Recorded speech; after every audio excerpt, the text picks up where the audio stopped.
आप देख रहे हैं A1 टीवी। नजर डालेंगे शोबिस की रंगारंग दुनिया की तरफ। भारत में हुक्मरान जमात बीजेपी की तर्जुमान की जानिब से नबी अकरम सल्लल्लाहु अलैहि वसल्लम की शान में गुस्ताखाना बयान दिए जाने के बाद पाकिस्तानी अदाकारों की खामोशी पर अदाकार शान शाहिद बरस पड़े।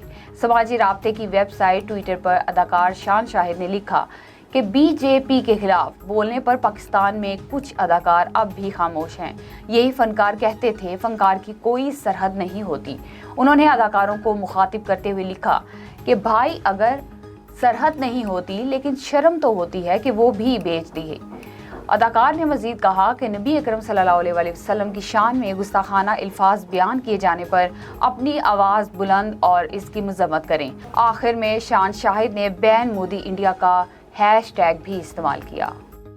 2001 में रिलीज होने वाली बॉलीवुड की सदाबहार फिल्म कभी खुशी कभी गम में शाहरुख खान और काजोल के बेटे का किरदार अदा करने वाले अदाकार जिब्रान खान की बॉलीवुड में वापसी हुई है। जिब्रान खान फिल्म इश्क विश्क रिबाउंड में तकरीबन 20 साल बाद दिखाई देंगे, जो 2003 में रिलीज होने वाली इश्क विश्क का सीक्वल होगी। फिल्म को आइंदा बरस 2023 में रिलीज किया जाएगा। बॉलीवुड में वापसी की इतला अदाकार जिब्रान खान ने अपने मुसद्दिका इंस्टाग्राम अकाउंट के जरिए दी। उन्होंने अपनी पोस्ट में लिखा कि ख्वाब भी सच होते हैं। साथ ही अदाकार ने फिल्म के दूसरे अदाकारों को भी मेंशन किया।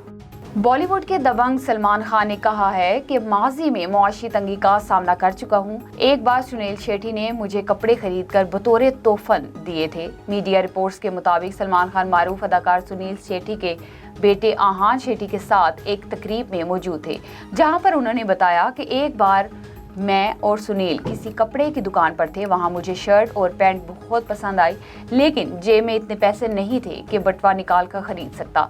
तो ऐसे में सुनील शेट्टी ये समझ गए और फौरन खुद पैसे अदा करके मुझे कपड़े दिलाए। रिपोर्ट में बताया गया कि सलमान खान एक किस्सा सुनाते हुए रो पड़े और आहान शेट्टी को गले लगा लिया। ख्याल रहे कि मुआशी तंगी का सामना करने के बाद अब सल्लू मियां दरिया दिल इंसान समझे जाते हैं, जो हम लोगों की मदद के लिए पेश रहते हैं।